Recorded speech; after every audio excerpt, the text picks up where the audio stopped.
This is video commentary number 7 for CMN3165 with Dr. Strangelove.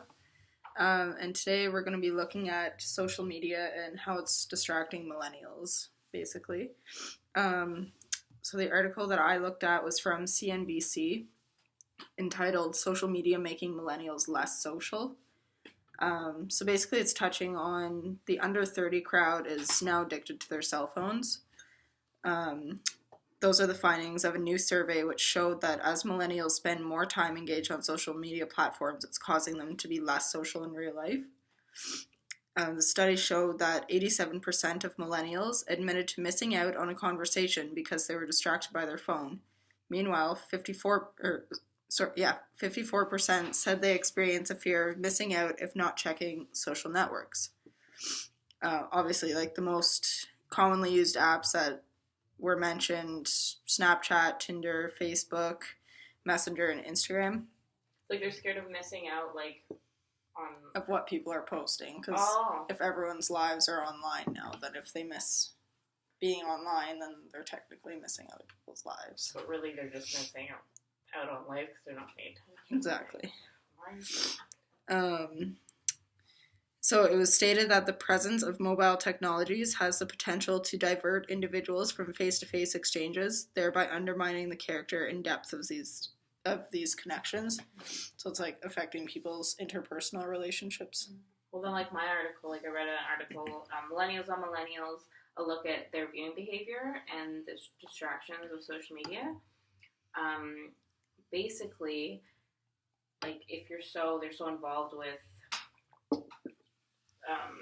cell phones and smart devices, then there's marketers and advertisers have like a better availability to distribute information to millennials because there's a whole new like platform for advertising, like in Snapchat and stuff. Yep. And when you go through, you can like if you go through the stories, like if it's and a really there's the long Discover story. section too. Yeah, like the Discover section. But even I think now, if you have like a really long Snapchat story, they put an ad in it. Which is super weird. Like, it's almost like that person is advertising their own Snapchat story. Yeah. But, like, then advertisers, too, use celebrities now. As like, they always use celebrities to advertise, but through social media platforms. It's like seeing into their lives. Like yeah, like the Kardashians, like, they're, like, trying to be, like, fitness gurus, let's say. But they're just, like, not fitness gurus. But, like, they promote all kinds of stuff, like that weird bubble tea and, like, waist trainers and stuff. Like, waist trainers. Like, that has a whole other platform now because you can not only, you don't have to technically really create a commercial to pay the TV personality or the celebrity to make a commercial. You just, like, here, I'll promote this on your Instagram and I'll, That's like Facebook and Twitter and Snapchat all have like placements of promoted ads. Even if you don't want to see them, they're going to be on your timeline based on they track what you follow and who you follow, and they'll tailor an ad personally to you. Yeah, and you can't take it off of your profile or your timeline. With cookies, right? Like they know they're following what you're looking at. Like we talked about that in media industries, right? Like the guy knew. Or the company knew his daughter was pregnant before he even knew. Like, and it's true because you're so, not that you're so self-involved, but you are so self-involved, like, that you're just always on. You just blatantly give your information everywhere. But it's also, like, probably stunts advertising almost as much because if you're so bombarded with advertising, you kind of learn how to not even absorb them anymore. Like, you just filter them out. My article also said it's believed that the dominance of Facebook, Instagram, and Messenger, all owned by Facebook and Snapchat, valued at $16 billion by some estimates, raising questions as to how easy it might be for new entrants to get into the space. So shifting behaviors in a core audience are certainly factors as we consider investments, said Ellie Wheeler, a venture capitalist at Greycroft, told CNBC. We're seeing a lot of interesting ways to deliver mobile-first content and how that content needs to change in order to be right for mobile behavior. Wheeler acknowledges that social sharing is still an increasingly important piece of a person's online identity, and it's something that a generation that has grown up with from day one has to learn in a way that past generations have not, Wheeler said. Yeah.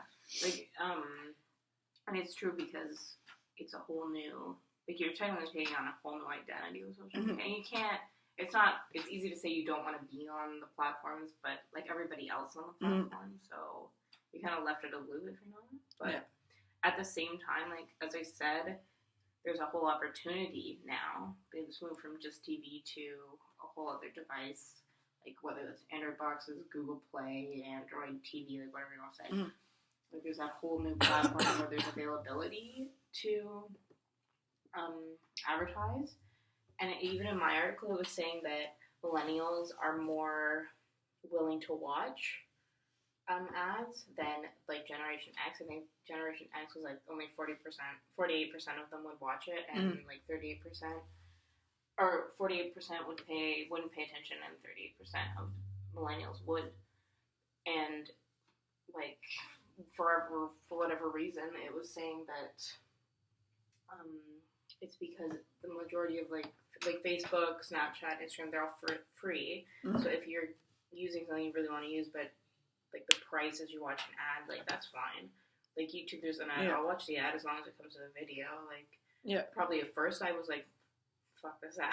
Like I'm not watching this. But then as more people start to using it, right, it's unavoidable. Yeah. So then that, once it's almost like you're cornered into having to watch. Like you don't have a choice anymore, which is weird. Like you're forced into watching